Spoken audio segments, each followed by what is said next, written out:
The summer sun poured down on the city bus stop, shimmering against the glass walls of the shelter and casting sharp reflections on the tiled floor. Among the crowd of impatient commuters, a young woman in a simple blue t-shirt and faded jeans stood quietly, clutching a small canvas tote bag against her side. Her name was Alina. She was 23 years old, an orphan who had grown up with very little but carried herself with a gentle strength that made her presence warm to those who noticed her. Alina had just finished her part-time shift at a small cafe where she worked tirelessly to save money for evening classes in nursing. Though life was difficult, she kept her heart open to others, believing that kindness had a way of circling back, even when the world seemed cruel.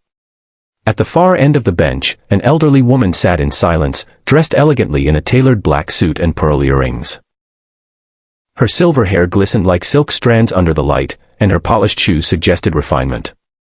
But despite her dignified appearance, she seemed unsettled.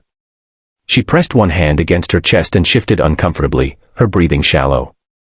The other passengers were too preoccupied with their phones or conversations to notice her distress. Alina, however, noticed immediately. She had always been sensitive to people's suffering, perhaps because she knew what it meant to suffer alone. Her instincts pulled her forward. She knelt beside the old lady, her voice soft but urgent. "Ma'am, are you okay? Do you need help?" Alina asked, her eyes filled with concern. The woman's hand trembled against her chest as she whispered, "It feels so tight.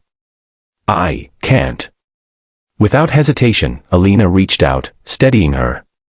"It might be your heart. Stay calm. Breathe with me. I'm calling for an ambulance."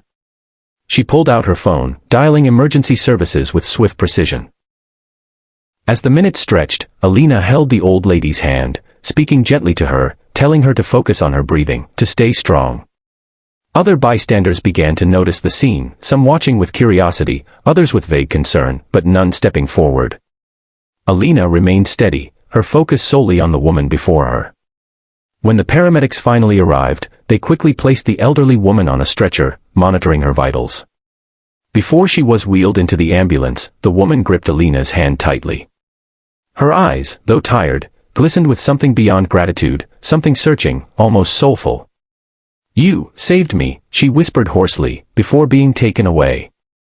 Alina stood frozen for a moment, her heart heavy with worry for a stranger whose name she didn't even know. The bus she had been waiting for pulled up, but she didn't care. She simply sat down on the now empty bench, reflecting on what had just happened. For her, it wasn't heroic. It was simply the right thing to do. But what Alina didn't know was that the woman she had helped wasn't just any old lady. Her name was Eleanor Hartman, one of the city's wealthiest and most influential women, a silent philanthropist whose wealth had been built on decades of business success.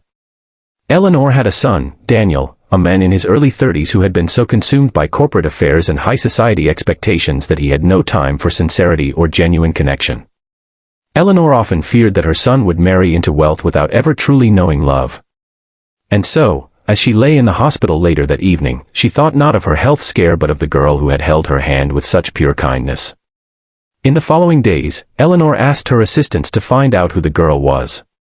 It wasn't easy. Alina lived a modest life, moving from one small rented room to another, working multiple jobs to survive. But eventually, Eleanor's people tracked her down at the cafe where she worked, serving tea and pastries with a smile despite her exhaustion. One afternoon, as Alina was wiping down tables, she noticed the same elderly woman from the bus stop walking in, accompanied by a chauffeur. Shock rippled through her. "Why, you're okay," Alina exclaimed, rushing forward. Eleanor smiled warmly, her eyes twinkling. "Thanks to you, my dear. May I sit?"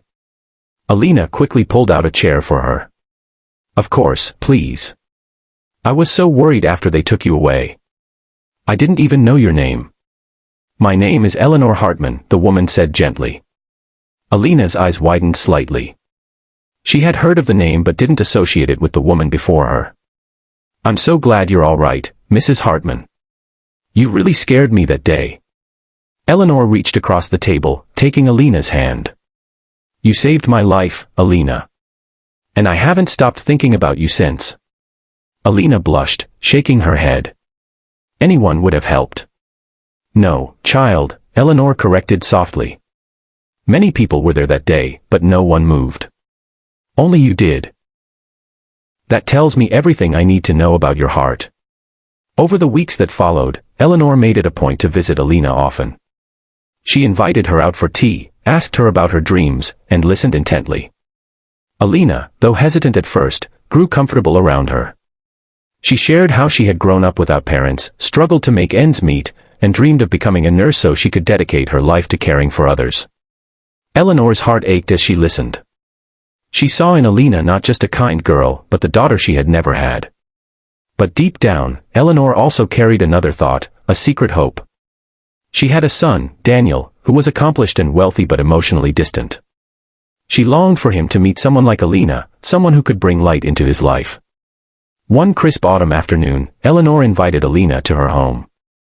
The grand Hartman estate stood like a palace, surrounded by manicured gardens and towering gates. Alina was overwhelmed but followed politely. She didn't realize that Daniel, Eleanor's son, had just returned from a business trip and was in the living room when they arrived. When Alina entered, Daniel looked up from his laptop, his sharp features and tailored suit giving him the air of someone accustomed to power and authority. Their eyes met, hers wide with humility, his narrowed with curiosity. He wondered why his mother had brought this simple girl into their mansion. "Daniel," Eleanor said with a subtle smile, "this is Alina. The young woman who saved my life." Daniel stood, extending a hand politely. "Thank you for helping my mother," he said, his tone formal but respectful. Alina shook his hand nervously. "I'm just glad she's all right." What neither of them realized was that this was the beginning of a story neither could have imagined, a story of love, change, and destiny shaped by one act of kindness. Eleanor, watching them quietly, felt hope stirring in her chest. Perhaps fate had brought Alina into their lives not only to save her, but to change everything.